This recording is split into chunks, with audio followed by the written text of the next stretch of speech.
Assalamualaikum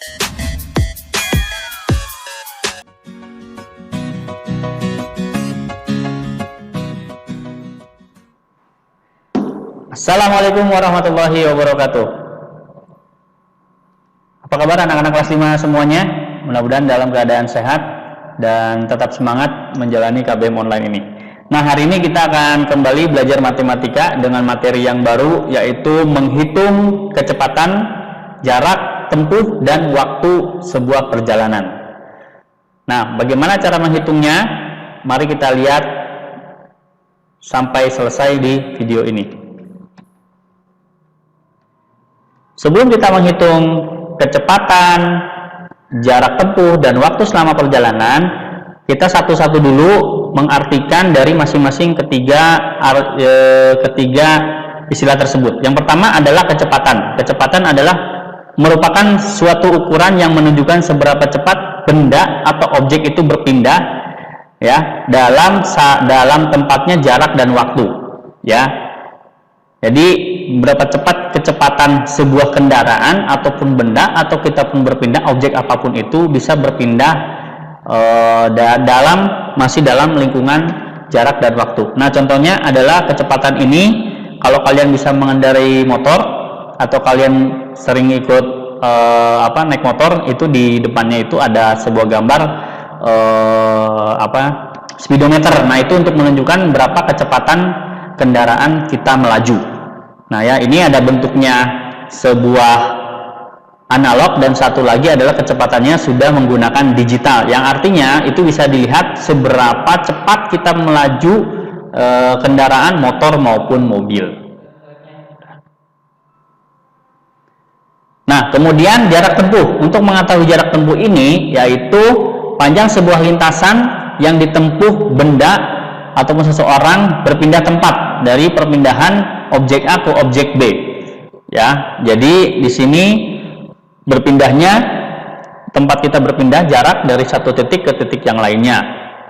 Nah, untuk menggunakannya adalah dengan menggunakan satuan kilometer atau km disingkatnya, atau bisa menggunakan meter, ya. Jadi semuanya saling berkaitan satu sama lain. Kemudian waktu, ya, dari kecepatan, kemudian jarak yang ditempuh, ada waktu selama perjalanan itu, ada waktunya. Nah, waktunya adalah satuan yang digunakan, ya, seberapa lama sebuah objek bergerak atau dalam sebuah perjalanan. Untuk satuannya bisa menggunakan jam atau detik, atau bisa juga menit, tapi lebih banyak menggunakan jam karena hitungannya sebuah perjalanan itu adalah kilometer. Jadi umumnya sebuah perjalanan itu menggunakan kilometer, maka kalau digabungkan menjadi kilometer per jam.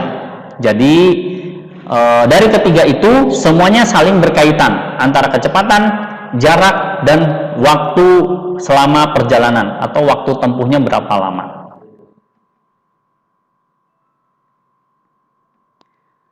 Nah, dari ketiga itu kita harus menghitung semuanya yang saling berhubungan. Untuk menghitung kecepatan, ya, untuk menghitung kecepatan, waktu, dan jarak dengan menggunakan segitiga.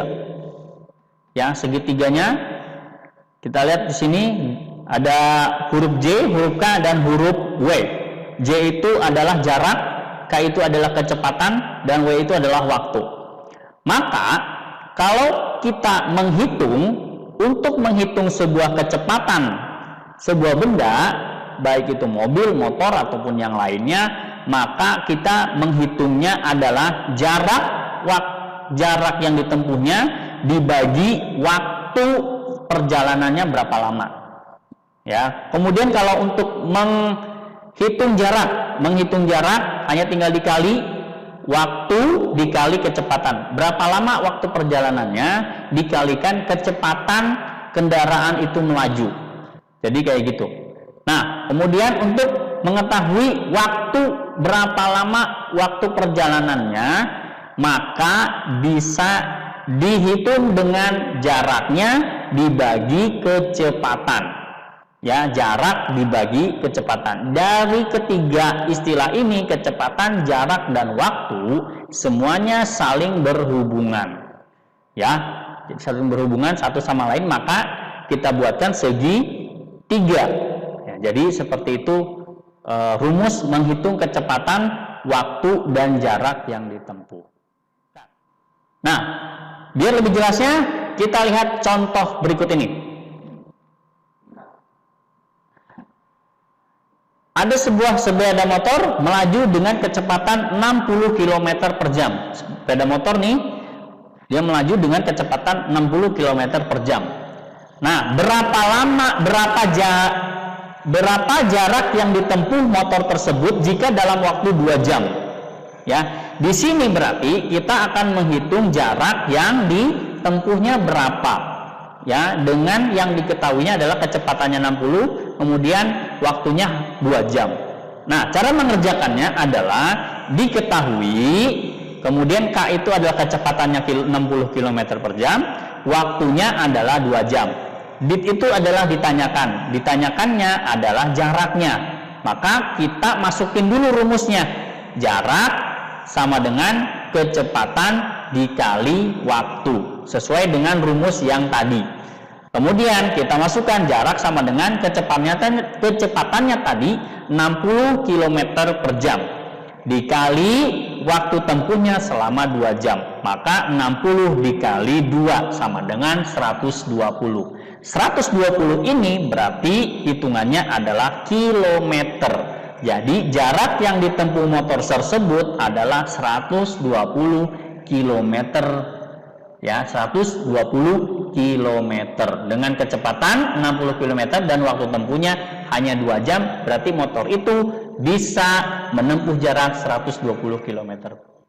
Kemudian ada contoh yang lain lagi, ya. Di sini ada cerita Pak Wigar melakukan perjalanan dari Jakarta ke Bandung selama 3 jam dengan jarak yang ditempuhnya 180 km.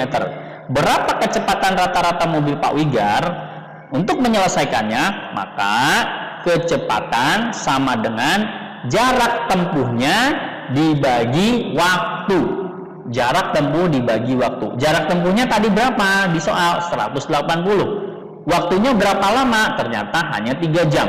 Maka kecepatan mobilnya yang dikendarai Pak Wigar hanya 60 km per jam. 180 dibagi 3 sama dengan 60 km per jam.